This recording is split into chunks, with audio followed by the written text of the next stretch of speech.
Bueno, comenzamos entonces nuestra quinta lección. Yo quiero invitarlos a que hagamos el primer ejercicio de lectura leyendo pues el título correspondiente a esta que sería la lección número 5. ¿Qué leemos acá? Shiur Mispar Hamesh, la lección número 5. Hamesh por el 5. Shiur Mispar Hamesh. Vamos a comenzar entonces nuestra lección número 5. Como les decía al principio, vamos a comenzar con cuestiones verbales, siempre bajo el principio de que el verbo, al crear las relaciones entre las palabras, entonces nos lleva a nosotros a pensar en la importancia de este elemento en la construcción de las frases y de las oraciones. Y por eso mismo, pues comienzo por ahí. Eh, yo quería entonces que comenzásemos también con Aleph. Recuerden que la letra Aleph, pues para nosotros no tendrá ninguna pronunciación en específico y que nos moviésemos hacia otra de las construcciones o conjugaciones del verbo, que sería el kal iktol, el kal iktol de los verbos fuertes. Para los nuevos, los verbos pueden ser fuertes o débiles. Fuerte es un verbo que siempre es regular y que en el proceso de la conjugación no pierde ninguna de sus consonantes. Recuerden que la lengua hebrea está construida con consonantes. Los signos vocálicos vienen añadidos tiempo después para ayudarnos a la lectura. Si fuesen verbos que llamamos nosotros débiles, serían verbos que en el proceso de la conjugación, por una razón o por otra, pierden alguna de sus consonantes. Y normalmente son verbos fuertes que tienen 3 consonantes. Podrían tener nada más 2, pero lo normal es encontrar verbos que tengan 3 consonantes. A manera de recordar, nosotros ya habíamos hecho la primera construcción. Recuerden que así llama la gramática hebrea a las conjugaciones, la primera construcción. Y esta primera construcción había sido el cal-catal, que nosotros habíamos denominado como una manera de hablar del tiempo pasado, pero obviamente yo les había dicho que eso también se podía a veces traducir por un presente, por un gerundio, por un imperfecto, por un perfecto, bueno, de tantas maneras les había dicho yo que se podía traducir esto que tenía acá. Y había dicho en esa ocasión que el calcatal, miren, por ejemplo, en color negro nosotros estamos viendo las 3 radicales. El calcatal se forma añadiendo lo que nosotros llamamos las aformantes, es decir, estas letras que están en azul y que nos ayudan a nosotros a definir si un verbo es tercera persona, o masculino o femenina, o común, o plural, o singular. Bueno, digo esto que me parece a mí bastante importante por una razón específica, para que sobre todo los nuevos como que entren en la lógica verbal. Los verbos se construyen un poco de manera diferente. Observarán que no es primera persona, segunda persona, sino que comenzamos desde la forma básica, que es la tercera persona. Ustedes la ven acá. A esa tercera persona, que es la forma básica, nosotros le añadimos en este catal cal, que se llama así, lo que se llaman las aformantes, estas letras finales. Y una cosa que también es importante saber es que este añadir, como lo pasaba en el sustantivo cuando lo introdujimos, puede llegar incluso a cambiar el sistema vocálico que tenemos normalmente. Por ejemplo, aquí en la tercera persona masculino singular leíamos, ¿cómo leemos? Kataf. Pero cuando yo agregué esto final, se me agregó una sílaba más a la conjugación para la tercera persona del femenino singular. Y entonces, por ejemplo, pataj, que estaba debajo de la taf, yo esperaría que estuviera, no está más, sino que se volvió un sheva. ¿Y sheva de qué tipo? Es un sheva móvil, lo pronuncio porque está antes de él una vocal larga, entonces lo debo pronunciar ka-te-va. Aquí volvemos a la misma historia, no cambia nada, pero miren el acento donde lo vamos a hacer. Kataf-ta. Entonces, acentos o sílabas de más o sílabas de menos afectan el proceso del sistema vocálico utilizado al crear una palabra. La segunda persona, kataft, la primera persona común, es decir, que se aplica tanto para un género como el otro, katafti, y en el plural tenemos, ellos han escrito como katevu. Igualmente en la tercera persona femenino singular decimos katevu. Aquí vuelve a variar, observen, por una serie de cosas que veremos en esta lección, las reducciones, bueno, en esta lección, no en este encuentro, sino en esta lección en general, mire que donde esperaríamos un patá, perdón, un kametz rahav, tenemos simplemente un sheva móvil, que taf tem. Aquí que taf ten y aquí katafnu. Katafnu. Entonces observen que añadir sílabas y la cuestión del acento pueden modificar el sistema vocálico utilizado. Este es el primer sistema que nosotros estudiamos en la lección precedente. Ahora, en esta lección vamos a dar un paso más y vamos a estudiar no el catal cal, sino el ictol cal, como lo decíamos en el subtítulo anterior. Yo quiero invitarlos entonces a que entendamos cómo se forma eso que se llama ictol.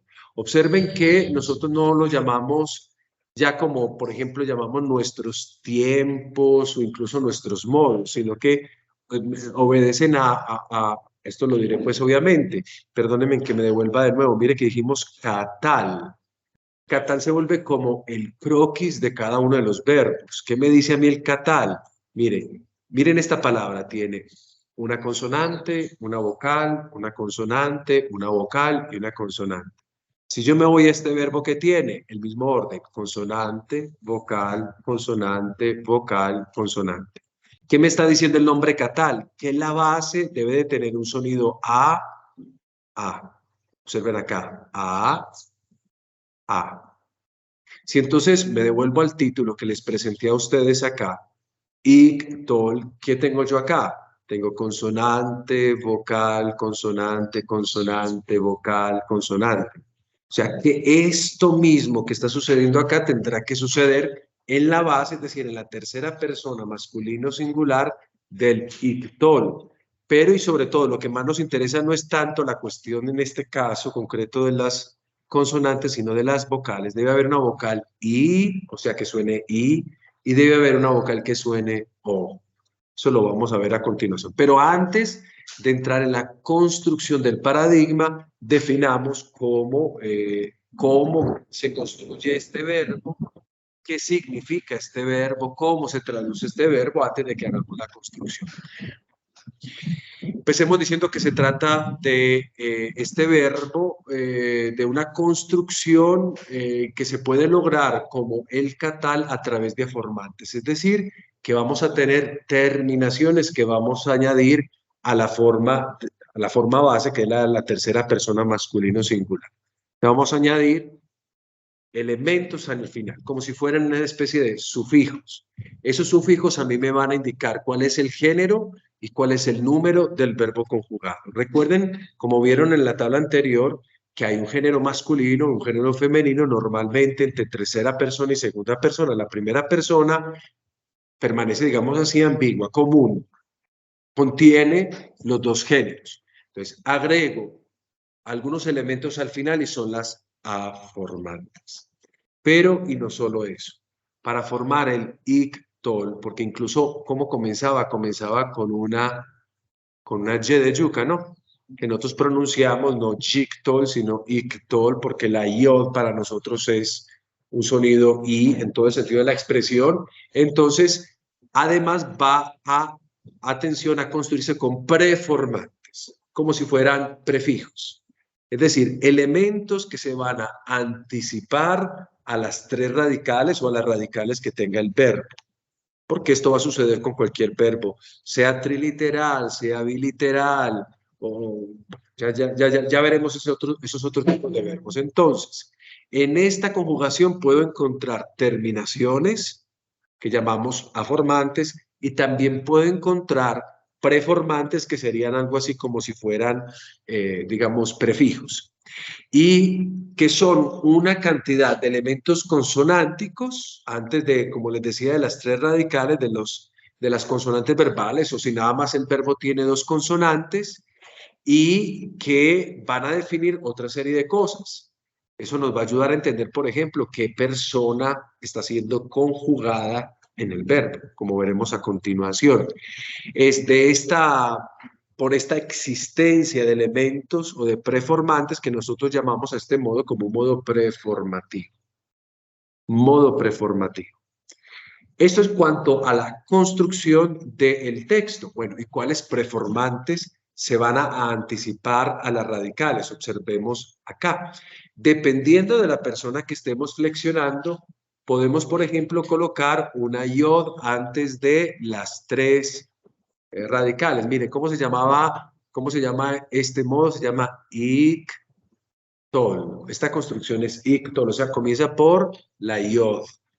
Entonces yo voy a encontrar la iod ¿en qué? En la tercera persona singular y plural, masculina. Por ejemplo, antes de. Luego puedo encontrar también una taf. Observenla acá. La taf va a estar acompañando otras personas, como la tercera persona singular y plural femenino. Las segundas personas también podrían estarlas acompañando. Entonces tenemos acá tercera persona, masculino, pero singular y plural.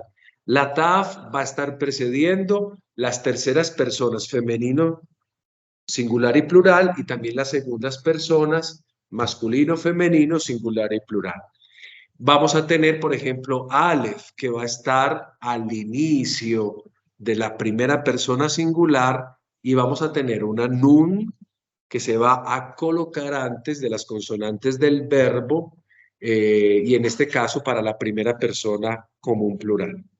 Entonces, todo esto se le va a agregar al tema o a la raíz, como queramos llamarlo nosotros. Entonces, bien, toda la construcción. Para que lo recordemos entonces, ¿cómo se construye un verbo? Primer elemento que debo describir, una preformante. Segundo, el verbo, las radicales que representan el verbo y que pueden ser las tres radicales, estamos hablando de los verbos fuertes o regulares, o eso siempre va a suceder con cualquier otro tipo de verbo, así nada más tenga dos consonantes o incluso una sola. Y posiblemente después de eso aformantes. Entonces el ictol se caracteriza por preformantes que van a estar siempre, más la raíz o el tema del verbo, y posiblemente, no siempre, por aformantes. O sea, la característica propiamente son las preformantes. Dicho esto, muchachos, ahora entremos a comprender qué es eso. El ictol está hecho para decirnos que hay algo por realizar, algo por terminar. Y por tanto, normalmente se ha hecho como una correspondencia de esto al tiempo nuestro futuro. Porque el tiempo futuro nuestro es donde está la acción que todavía no se ha realizado, que está por realizarse, o la acción que si se está realizando, pues deberá terminar, digamos, en el eje temporal del futuro. Pero atención, como sucedía con el catal, nosotros no podemos, digamos, esclavizarnos sobre esa única manera de concebir esta conjugación verbal. ¿Por qué? Porque dependiendo de las circunstancias, dependiendo de los tipos de verbo, del contexto donde se encuentre, también podría funcionar para describir, por ejemplo, una acción de tipo general y no específico. Eso lo veremos con diferentes ejemplos más adelante. O por ejemplo, como es una acción general, es algo habitual, algo que sucede normalmente. Y también con el ictol se construyen, por ejemplo, expresiones que impliquen la posibilidad. Todo eso está en nuestra lengua. Por ejemplo, la posibilidad, nosotros a veces utilizamos o un condicional o un subjuntivo. Entonces, todo eso está en esta manera de conjugar que se llama el ictol. No sé si esto sea un poquito claro o si por el mismo hecho de que nosotros estamos pues todavía hablando sin traducir exactamente esto que es, pues pueda confundirnos a nosotros un poco. Al fin y al cabo, pues es un concepto abstracto todavía, pero cuando lo empecemos a utilizar, pues nos vamos a dar cuenta exactamente, pues bien, qué es lo que pasa en este caso concreto. Pregunto, ¿hasta el momento tenemos alguna duda o está bien la cosa por el momento? Bueno, al menos pues digamos que se entiende un poquito. Atención porque miren, de pronto hay una idea que no queda como muy clara para, sobre todo para los nuevos. Cuando nosotros en nuestras lenguas o en griego hablábamos de modo, nosotros hablábamos de modos como el indicativo, el imperativo y etcétera, etcétera. Pero aquí modo o aspecto parece más tiempo. Parece más la idea de tiempo que nosotros tenemos. Cuando a lo que nosotros llamamos modo, es a lo que las gramáticas hebreas llaman los binyamin o las construcciones o las conjugaciones. Por ejemplo, la conjugación cal, eso es lo que estamos estudiando, la grande conjugación cal, que está dividida en modos que, entre comillas, tienen algo de la idea de tiempo. Pero atención, ahí está, digamos, el núcleo problemático de esto. Porque está bien, pueden ser tiempo, pero no necesariamente tienen que ser un tiempo. Ya lo decíamos para el catal. El catal normalmente lo traducimos con un imperfecto o con un perfecto, pero mire, entonces es el eje temporal del pasado, pero no definido a una única y exclusiva forma del tiempo, sino que está el catal, está ahí para decirnos a nosotros algo que ha ocurrido, que puede seguir ocurriendo dependiendo de donde se encuentre. Y también decíamos que en poesía el catal se podía traducir como un presente. Aquí el ictol nos está hablando desde el modo futuro, es decir, de cómo expresar las cosas o el aspecto de las cosas a partir de la idea de futuro. Entonces, esto lo digo porque más adelante nosotros vamos a tener, por ejemplo, el modo imperativo y ahí sí pues como que la cosa la entendemos mejor, pero acá pareciera más una cosa, una cuestión de tiempo. De hecho, queridos muchachos, las gramáticas intentan denominar al dictol como modo, digámoslo así, imperfecto. Y eso sería un problema para lo que nosotros concebimos desde las lenguas nuestras, el español o el griego que ya estudiamos, como imperfecto, porque recuerden que el imperfecto para el griego, por ejemplo, es una acción que comienza en el pasado, pero cuyos efectos todavía se siguen verificando sin acabarse. En cambio, acá hablamos del ictol o del imperfecto, y cuando hablábamos del catal, me acuerdo que yo les decía que hablábamos también del catal asociándolo al perfecto. Así hacen las gramáticas. Para no decir catal, dicen perfecto. Y para no decir ictol, dicen imperfecto.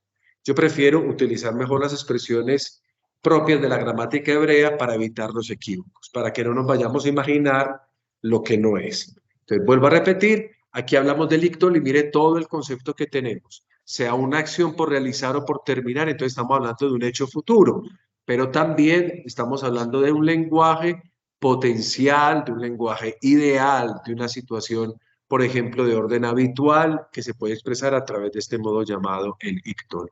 Y como si no fuera poco, aunque nosotros asociamos esto a nuestro futuro, en algunos casos yo también puedo identificarlo, como en el caso del catal, con el presente,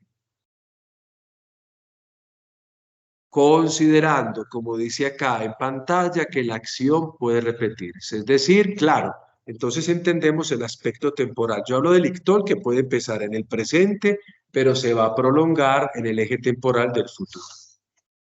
O sea que cuando hago algo en ictol y yo lo traduzco al presente, yo, persona, tengo que tener en mi cabeza que la concepción es que esa acción que yo he definido como presente tiene incidencias en el futuro. O sea, no se va a concluir en el mismo presente o a nuestro imperfecto. Y por eso la asociación de ictol con imperfecto. Si consideramos el proceso de la duración de la acción, es decir, que la acción habría comenzado en algún punto específico del pasado, pero se va a continuar desarrollando. En ese sentido, es por eso que a esto también nos llaman imperfecto. No sé si haya como alguna pregunta, alguna duda, al menos desde ese punto de vista. Dale, Juan. Padre, pero entonces, ¿cómo sería esa traducción? Si se pusiera, digamos, en el presente con miras al futuro, por así decirlo. Es una concepción que te toca tenerla a ti en la cabeza. Mira, que el traductor no nos puede poner como una cantidad de opciones a la hora de traducir. No acabaría nunca de traducir un texto. Usted se imagina, por ejemplo, la Biblia y sus ictoles traducidos en todas sus posibilidades. Es por eso que es muy interesante el papel del traductor, que trata de interpretar específicamente cuál sea la función de este modo allí donde ha sido escrito. ¿Nosotros qué vamos a hacer? Nosotros lo vamos a traducir con un futuro y ya, pero tenemos que tener en cuenta todas las posibilidades de ese futuro. Y eso ustedes lo van a observar cuando empiecen a traducir, por ejemplo, cosas como en la poesía, que es un poquito más complejo. Dirán, no, yo esto no lo puedo traducir como futuro, esto es imposible traducirlo aquí como futuro, lo tengo que traducir de esta manera, pero conservando la concepción que les acabo de decir. ¿Por qué estudiar las lenguas antiguas? Básicamente, ahí hay una grande razón, porque lo que nosotros leemos como una traducción es una interpretación y nosotros nos acoplamos a esa interpretación de las cosas. Entonces es necesario aprender esto para poder hacer una mejor intelección del texto. No sé, Juan, si con eso respondo un poco a tu pregunta. De hecho, en esta lengua se habla más de aspecto temporal, porque lo que sucede en una conjugación no es propiamente expresar el tiempo, sino que uno de los aspectos que expresa, por ejemplo, el verbo es el tiempo, uno de los aspectos.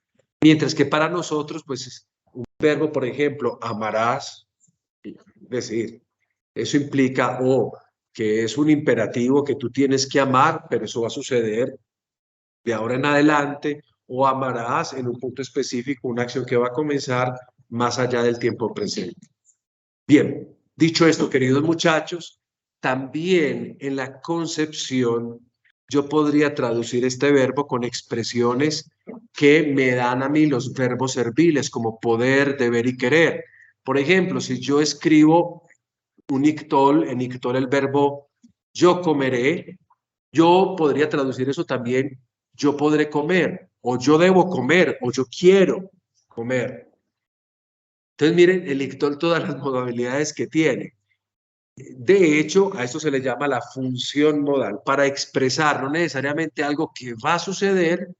También entra aquí la idea de la posibilidad, de lo que debería suceder o de lo que quisiéramos que sucediera. Y por eso se utiliza en la traducción a veces estos modos, verbos serviles, el verbo poder, el verbo deber y el verbo querer. En otras palabras, estamos metiéndonos en las tierras de lo que el español denomina el modo subjuntivo o a veces hasta el modo condicional. Entonces yo tendría que utilizar ni siquiera un verbo, podría utilizar perífrasis. Entonces miren, mientras el verbo es económico en palabras, un solo verbo, mire yo cuántas podría estar utilizando para traducir un solo verbo. Y lo que implica el ejercicio, el trabajo de definir. Yo aclaro la idea concreta. La idea concreta es, queridos muchachos, ustedes recuerden algo, que estas son lenguas sintéticas, que con una economía de palabras se pueden expresar muchas cosas, muchos matices, mientras que las nuestras son lenguas analíticas, es decir, tenemos una capacidad enorme de palabras para expresar muchas situaciones. Entonces, claro, cuando nos encontramos un ictol y nos encontramos todas sus posibilidades, tenemos que pensar que esto es como una especie de examen yo no sé si, no, matemática es muy específica, pero de selección múltiple con múltiples respuestas. ¿Cuál es la más adecuada de todas? Esa es la pregunta. ¿Cuál es la más adecuada? Eso implica un conocimiento que va mucho más allá de simplemente definir algo o escribir algo. Entonces, miren, un matiz, por ejemplo, desde el subjuntivo o desde lo condicional. Por ejemplo, la perífrasis, yo podría ir, yo pudiera cantar, o el matiz desiderativo que contiene todo esto que es el mundo subjuntivo de nuestra lengua española. Pero miren cómo el ictol, que pareciera un tiempo, no es solo un tiempo, es en todo el sentido de la expresión un modo. Un modo. Bien, ahora sí, queridos muchachos, vamos a construir el paradigma. ¿Cómo se construye esto y cómo se ve esto en una lengua como la que estamos estudiando? Y para el paradigma vamos a comenzar de una manera muy sencilla. ¿Cuál es esa manera muy sencilla? Vamos a utilizar, queridos muchachos, el verbo kataf. Recuerde que el verbo kataf significa escribir. Ahí no hay signos vocálicos, recuerden que así vamos a encontrar normalmente en un diccionario un verbo, es decir, nada más sus 3 letras, puede que le aumenten y le colocan los signos vocálicos que corresponden a la tercera persona masculina del Kal Katal. Para los que no han visto esta lección de introducción de los verbos, es como comenzamos la lección número 4, es decir, la lección precedente. Y otra vez para los verbos fuertes o para los verbos regulares, pues porque al menos hay que aprender cómo es el comportamiento esperado para que cuando salgamos con los verbos débiles y veamos que las cosas no se cumplen, entendamos qué fue lo que pasó. Comencemos entonces, como debemos comenzar siempre, con la tercera persona masculino singular, que es la base de cada una de las conjugaciones. Lo primero que habría que hacer es que colocar, realmente no es lo primero que se hace cuando tú escribes. Cuando tú escribes, escribes desde el principio y como tiene que ser. Pero para nosotros que estamos apenas estudiando, lo primero que tenemos que colocar es el verbo, identificarlo. Y por eso lo he colocado en un solo color. Aprender a ver el verbo en una conjugación verbal. Aquí tenemos las 3 letras. ¿Cuál es esta letra, muchachos? La kaf. ¿Cuál es esta letra? La taf. ¿Y cuál es esta letra? La beta. Bravo. Entonces, ahora lo que tenemos que hacer nosotros es agregar la preformante, porque les he dicho que la característica de esta conjugación es tener preformantes. La preformante de la tercera persona masculino singular va a ser una io. Ahí la tenemos nosotros, la io. ¿Qué nos queda a nosotros hacer ahora? Nos queda literalmente agregar los signos vocálicos que los agregaré con la mano para que podamos irlos modificando cuando va pasando el texto. Lo primero que voy a ver es la palabra acá, obsérvenla, ¿no? Observen la palabra. ¿Qué es lo primero que nos encontramos en la palabra modelo? La yof. ¿Y ahora qué debería seguir? Una jirek, y aquí la coloco. Luego me dice que debe seguir una consonante, pero que de consonante a consonante, miren acá, tenemos 2 consonantes. Para poder hacer que suene la consonante, que no suene una vocal, necesito utilizar un sheva. Entonces aquí lo voy a utilizar. Ish. ¿Y este sheva es mudo o es móvil? Es mudo. ¿Por qué lo precede? Una vocal breve. Ish. Voy a agregar acá un dagesh que debo de agregar por ortografía, por eufonía, y me queda faltando un signo vocálico. ¿Cuál? La holem, que la voy a agregar hacia este punto de acá. ¿Qué dice acá, queridos muchachos? Ichtov. Ichtov. Vamos a colocar un posible, digamos, una posible traducción. Vamos a colocarla en futuro. Él escribirá. Él escribirá. Coloquémosla en futuro, pero recuerden que podría significar él quiere escribir, él puede escribir, él podría escribir. O si yo lo tradujese con un gerundio, él está escribiendo, estoy en mi cabeza sabiendo que eso lo va a seguir haciendo en el eje temporal del futuro. Entonces, simplemente como por registrar una traducción, él escribirá. Ich, doch. Ahí tenemos la tercera persona singular. Ahora, ¿qué vamos a hacer con eso? A partir de esto que tenemos acá, tenemos que empezar a jugar. ¿Cómo será entonces la tercera persona femenino singular?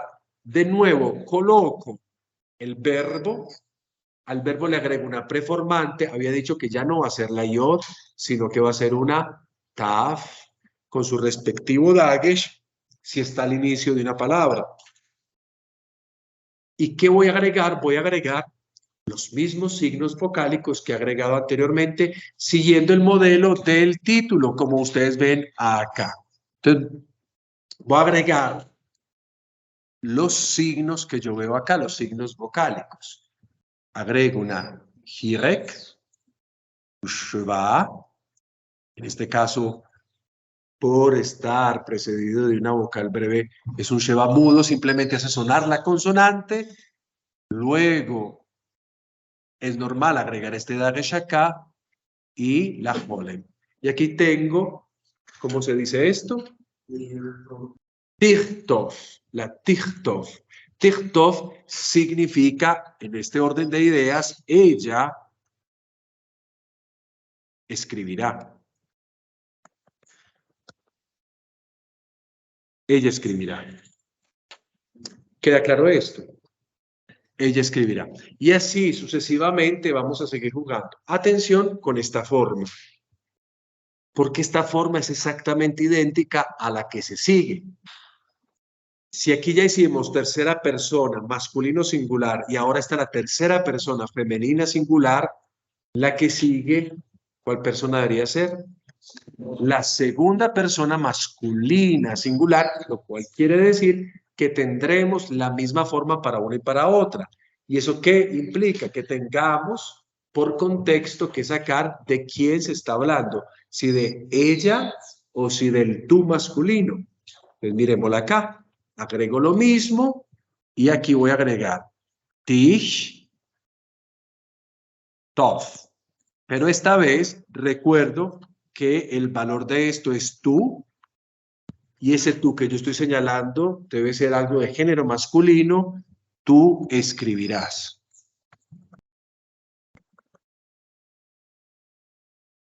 Dos formas exactamente iguales. Dich, tof. Aquí me devuelvo a dich, tof.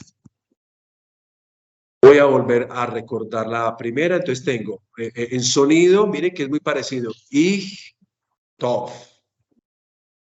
Luego ti, tof. Y luego dich, tof. Traten de ir asimilando eso, porque a partir de eso es que nosotros hacemos todas las otras construcciones. Ich, tof, dich, tof, dich, tof. Es decir, tercera masculino singular, tercera femenino singular, segunda masculino singular. Ich, tof, dich, tof, dich, tof. Vamos entonces a la segunda persona. En este caso, la persona es femenina, femenina singular. De nuevo, el mismo ejercicio, agrego consonantes y luego agrego lo respectivo. En este caso, atención, a partir de esta persona vamos a tener en las otras, no en todas, preformantes y aformantes. La preformante va a ser la taf, porque ya lo habíamos definido, pero tendremos también una aformante, es decir, la io al final. Ahora voy a agregar el sistema vocálico. En este caso, el sistema vocálico está así. Tengo, perdón, dich. Atención a lo que voy a hacer acá.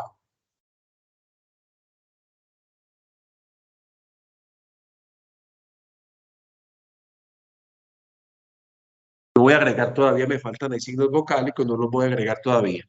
Agregué al final una hirek con su madre de lectura y o. ¿Qué pasa en este caso concreto? Pasa que entonces agregué una sílaba más. Yo hasta el momento tenía ich, tof, dos sílabas. Dich, tof, dos sílabas. Dich, tof. Cuando agrego esto, se me alarga una más. Atención, entonces, donde yo esperaría normalmente un Holem, no lo voy a tener. Y esto es lo que llamamos reducción vocálica. Holem, una vocal normalmente larga, se vuelve un shva. Y la pregunta es, ¿shva móvil? ¿Shva quiescente? ¿Qué shva es este? Móvil lo debo de pronunciar, incluso está debajo de una consonante que tiene su dagesh. Entonces, aquí voy a leer, perdón, aquí me faltaba la hirek, voy a leer tish, te, vi, tish, te, vi. Y tish, te, vi está hecho para expresar la idea de que tú, relacionado con una mujer o algo femenino, escribirás.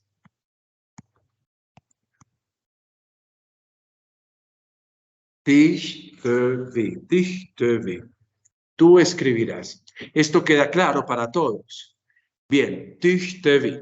¿Por qué vuelvo a repetir? Donde me esperaba esta O, que es del modelo, no está acá, porque al agregar una sílaba, el sistema también, como sucede en todas nuestras lenguas, trata de reducir o cambiar algunas cosas. Y estas son las primeras reducciones que vemos nosotros en el contexto de una palabra, en una posición concreta. ¿Se acuerdan? Posición, ¿cómo se llama a la posición que recibe el acento dentro de una palabra? Es la sílaba tónica. Y la que hay antes, pretónica y la que hay antes, propretónica. ¿Dónde está el acento acá? El acento está acá. Al agregar eso, acento y una sílaba más, algo puede pasar en la parte anterior. Eso lo veremos en esta lección. Vamos a ver un poquito lo de las reglas de la reducción y porque aquí se reduce una vocal que debería existir, se acaba de reducir a cero, a la vocal, perdón, del sheba. Tú escribirás. Puede existir que este verbo esté escrito con una nun final. O sea que en vez de concluir en la gire con madre de lectura, encontremos eso escrito con una nun. Se parece un poquito, recuerden, a la new felsística del griego. Con diferencias, esta la vamos a llamarla nun paragógica. Paragógica, aquí ya no hablamos de felsística, sino paragógica. No se trata tanto de pronunciar, se trata más de enfatizar. Es un sonido que ayuda a enfatizar. Y en el ictol, esta nun no la vamos a encontrar algunas veces. Hay un autor, Joyou, que es un autor clásico, que escribe su gramática en francés y luego ya la ha revisado Muraoka y ha ampliado un poco la información y dice lo siguiente, se las quiero leer. La razón de la presencia de esta forma pudiera ser la antigüedad del texto, un arcaísmo deliberado, una influencia aramea o necesidades métricas. O sea, son muchas las razones a través de las cuales yo puedo comprender la presencia de esta nun final acá. Es decir, el verbo yo lo puedo ver hasta ahí, tish te vi, pero me lo puedo encontrar en alguna ocasión con la nun, tish te vin. Dice también Joyuon, pero la razón más común parece ser la preferencia por una forma más plena y enfática. Esto explica por qué tales formas se dan especialmente, atención, en pausa. ¿Recuerdan la última lección?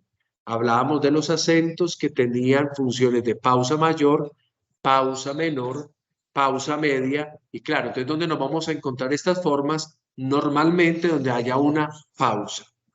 Claro, estamos alargando los finales, sobre todo en pausa mayor, en pausa media o también pausa intermedia, como la conocemos. Ahora sí, vámonos a la primera persona del singular.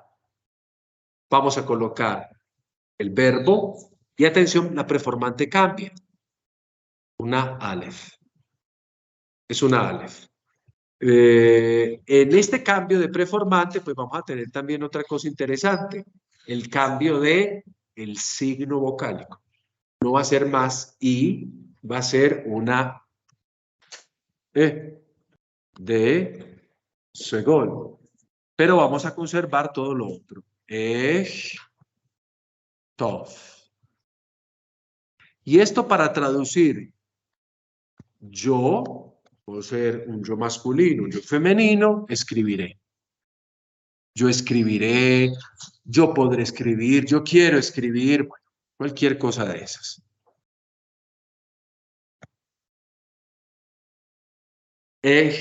Tov. Tov. Vamos entonces a las plurales, las formas plurales. Para la primera persona, masculino plural, de nuevo la misma historia. Ya había dicho que tiene una preformante única. La preformante va a ser la yo. Pero además, para poderla diferenciar de la tercera persona, masculino singular, el hebreo me ha agregado una aformante, es decir, una terminación. Y aquí la tengo. Entonces, como en el caso del femenino de segunda persona singular, agregar a alguna formante significa también agregar posiblemente una sílaba más. Más el acento que se debe hacer ahí implicará que nosotros tengamos que hacer en algún momento una reducción. Entonces, empecemos. Ish. Normalmente, esto sin copiar, debería estar acá esto. Y va a terminar en shurek. Colocando las cosas de esta manera, muchachos benditos, entonces tenemos que hacer sí o sí la reducción. Entonces, esta Holem que está acá la borro y la convierto acá en esto. ¿Cómo leemos esto haciendo el acento en la sílaba final? Ishtevu, Ishtevu. Atención, porque aquí también podría existir una nun paragógica. por los elementos que ya les dije ahorita. Puede ser entonces ich te vu o ich te vun. Cualquiera de las dos maneras. La nun paragógica. Bien, tenemos aquí la tercera persona masculino plural, con la característica de la yod, pero además agregándole una aformante. Ahora movámonos a la tercera persona femenino singular. Atención a esta forma que es bastante simpática. ¿Por qué? Porque aparte del verbo agrego, como es normal, la preformante, pero también voy a agregar una aformante, la formante más larga de esta conjugación. Voy a agregar esto. Entonces, si ya pasó lo de las reducciones, miremos aquí qué exactamente va a pasar. Lo que pasa en este caso concreto es que yo voy a tener acá la yod, como normalmente la conocemos. Luego seguimos con el sheva. Aquí tengo que esperar la Holem, ¿no? Aquí voy a agregar esto y esto va a terminar con un Kametz Rahat. El acento normalmente se esperaría al final, pero aquí lo vamos a colocar acá. Dicho de otra manera, cuando yo coloco el acento ahí, no puedo hacer la reducción de la Holem, la reducción esperada. Dejo la Holem donde está. Entonces, esta Holem se me queda acá.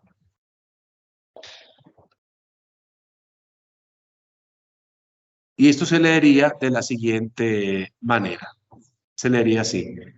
Tij, Tov, Na.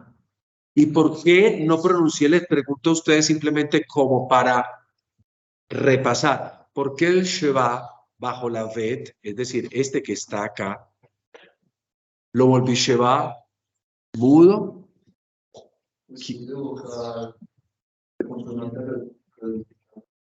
Pero tendría que estar abajo de ella. Exacto. Después de vocal larga, acentuada, bravo, el Sheva se vuelve mudo. No lo leo. Tij, Tov, Na. Porque normalmente es que después de vocal larga, el Sheva se debe de leer. Lo hemos hecho, por ejemplo, cuando decíamos Ka, Te, Va. Después de vocal larga, Kamer Rahav, yo hacía la lectura del Sheva. Aquí no lo leo porque es vocal larga, pero acentuada. Esa es la cosa, acentuada. Tishtovna. ¿Cómo traducimos esto, muchachos? Ellas escribirán.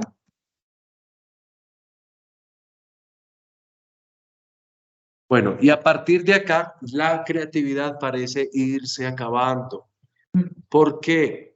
Porque en la segunda persona masculino plural tendremos el katab normal, pero agregaremos la preformante y agregaremos también una aformante, que ya la conocemos.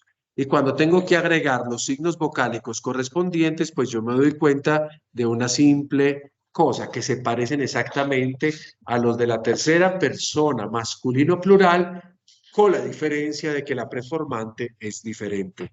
¿Qué tengo yo acá? Tengo una Hirek. Luego, ¿qué tengo yo acá? Un Sheva, el Sheva móvil, ¿no? Luego me esperaría el Holem, pero ya esta historia ya me la conozco, porque esto está acentuado acá. Entonces, el Holem que me esperaría sobre la Taf, es decir, acá, realmente se va a reducir a un Sheva.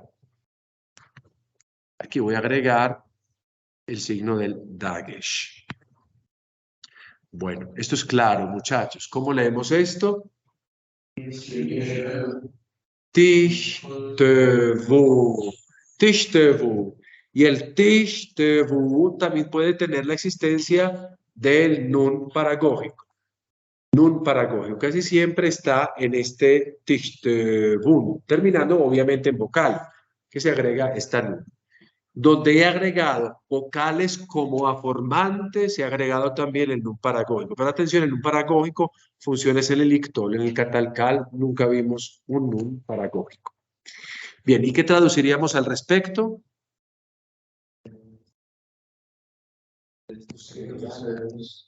ustedes o vosotros escribiréis. Si queremos utilizar este tipo de lenguaje, pongámoslo, ustedes escribirán.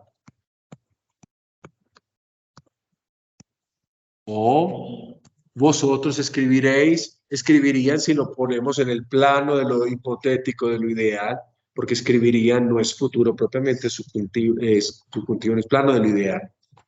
Ustedes escribirían si, condición, ustedes escribirían si me escucharan, por ejemplo. Ustedes escribirán es el futuro. O vosotros escribiréis, es el futuro correcto. Bien, vamos a la segunda persona femenino plural.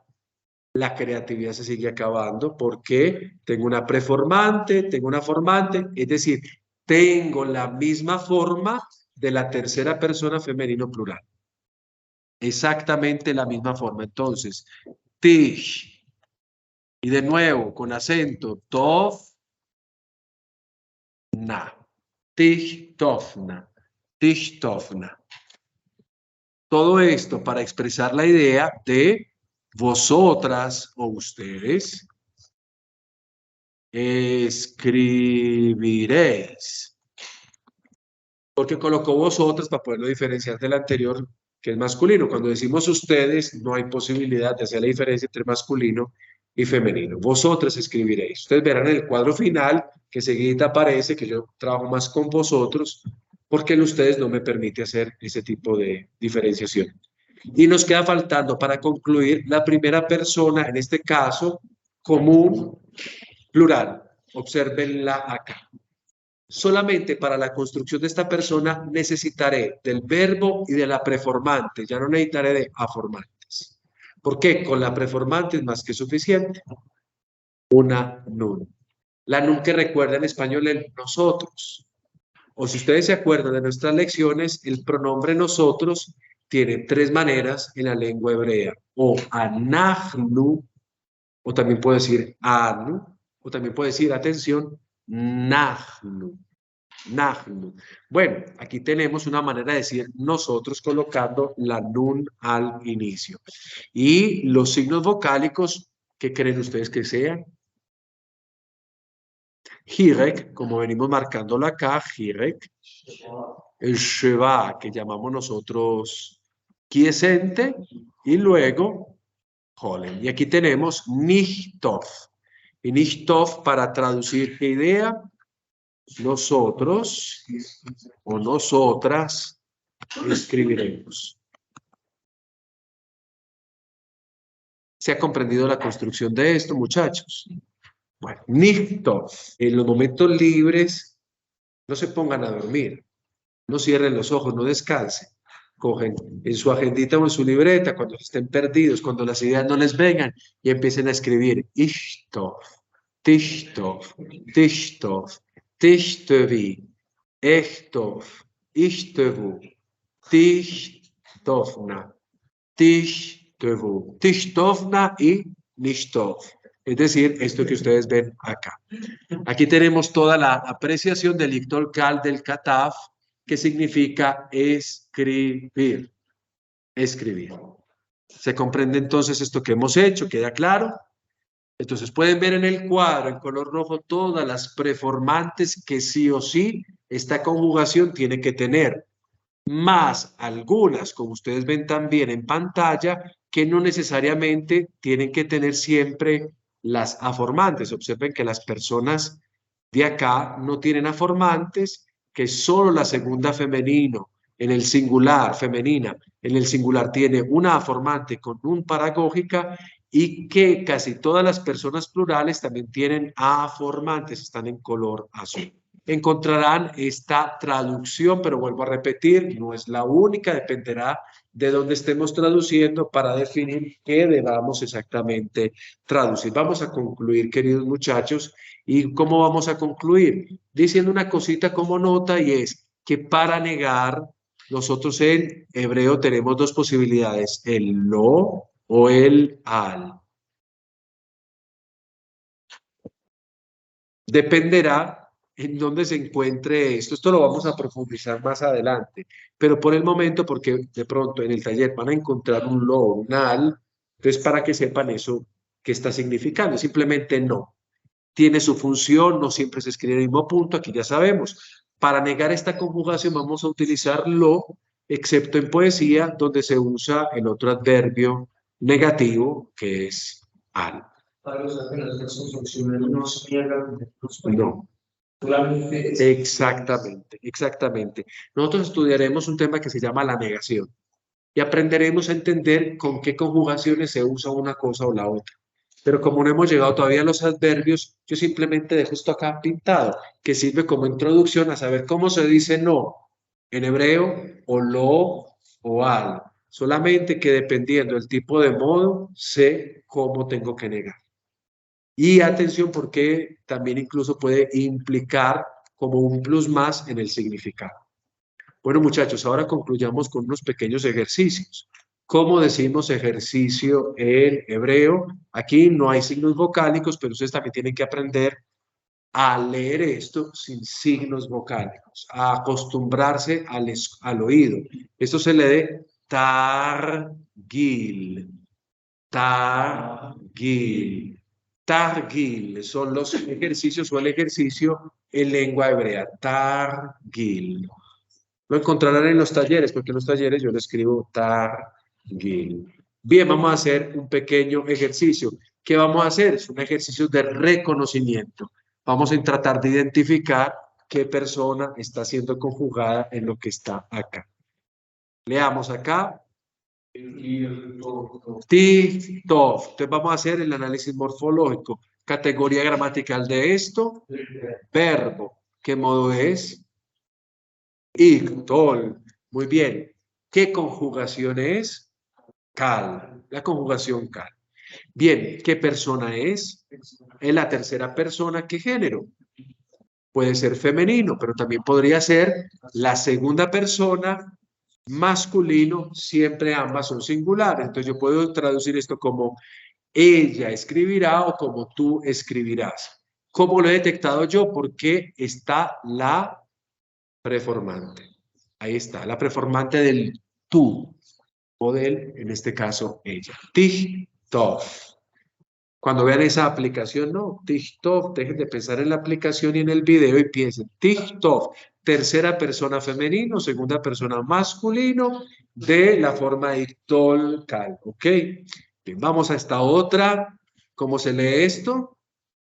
Muy bien, Nishtov, categoría gramatical. ¿Cuál es el modo?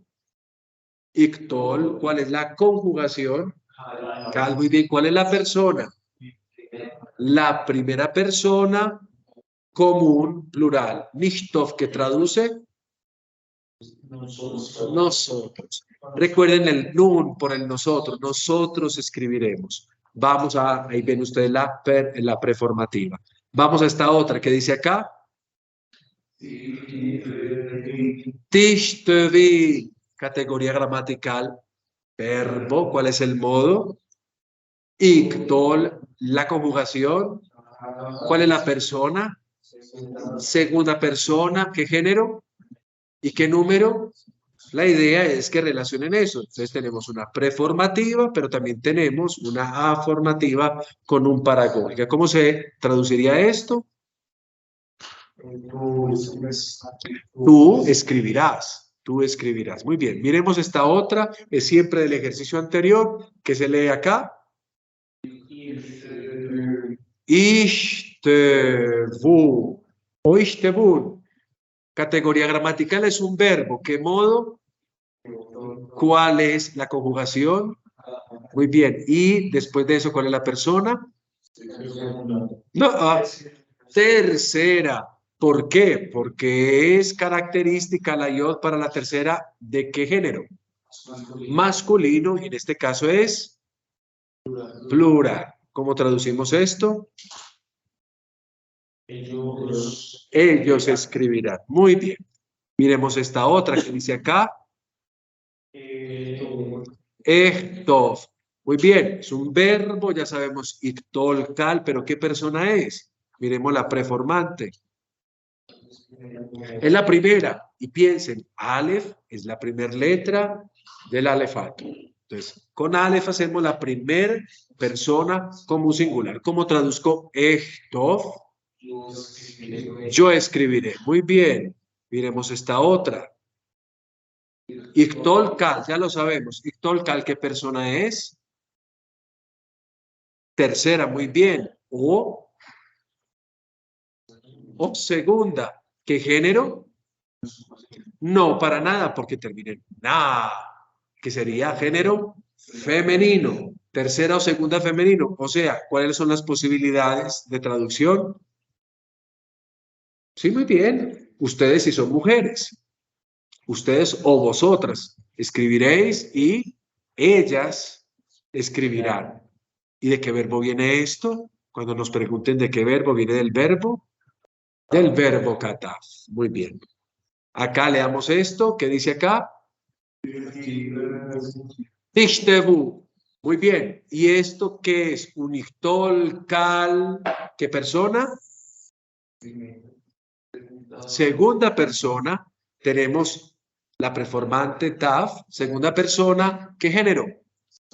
Masculino. Aquí me quedó faltando por iluminar la aformante. Masculino, plural o singular. Plural. ¿Qué traduciría esto? Vosotros escribiréis, ustedes escribirán. Muy bien. Acá, ¿qué leemos? Ishtov, muy bien. Y Ishtov es un Iktol Kal de qué persona? Tercera, ¿qué género? Número. Singular. Singular. Ishtov.